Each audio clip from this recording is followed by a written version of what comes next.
Hey guys, in this video I'll be going over and reviewing the Beast X mouse. So I had this mouse for quite a while now, so I was pretty much a long-term review and I pretty much will be giving my thoughts and opinions on this mouse.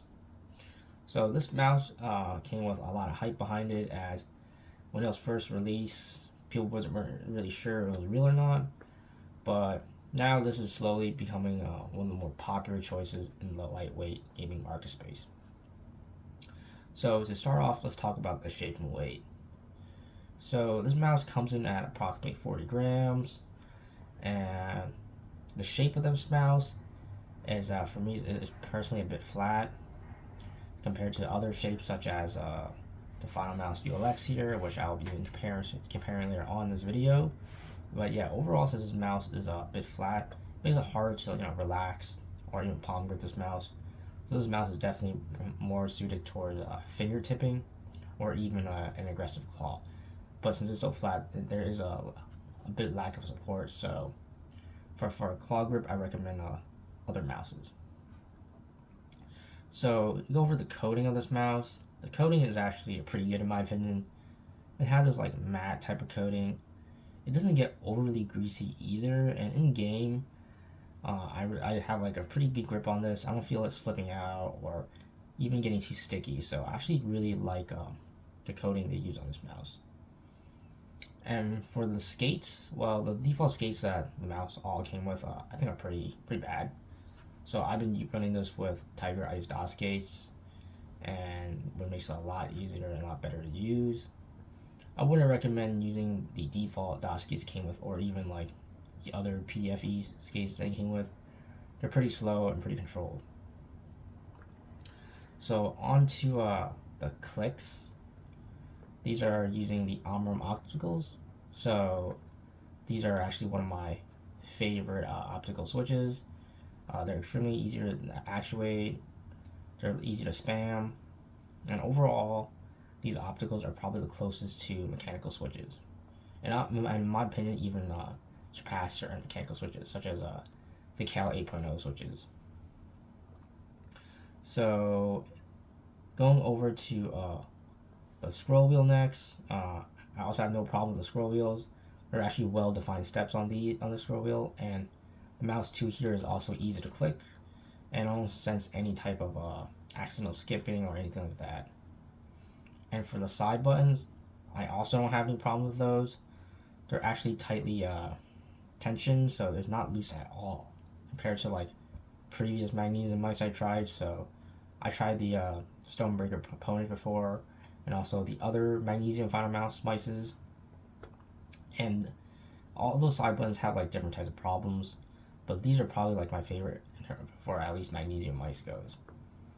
So there's no post or pre-travel for my copy, and yeah, they're solid buttons.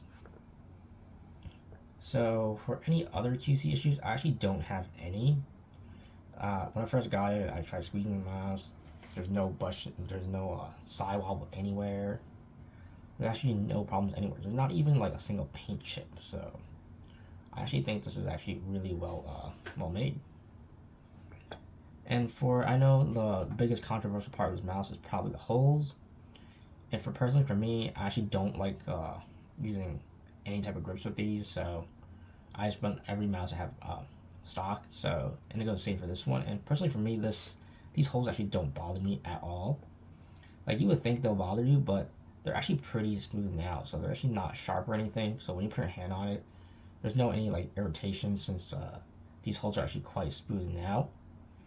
And even yeah, so like I wouldn't think it's like a deal breaker in my opinion that this mount has so many holes in it. So, but that's up to you, of course. But as you see, you can always just slap some grip tape onto this, and that should be good to go. Also, so for comparisons here, I have the Ninjutsu Sora as well as the Final Mouse ULX. So the Ninja Sora and the UX here are all approximately the same size. I think they're like medium and small mouse, not too small and not too big like the G Pro Superlight. So these shapes actually, I mean, if I put them as like comparison with shapes that are closest, it'll obviously be the Beast X here and the ULX. These shapes are probably the most similar, while the Ninjaso being quite a bit different from the other two here. So for the Ninjaso, as many of you know, it has more of a back hump, so when you do claws grip, you have more support.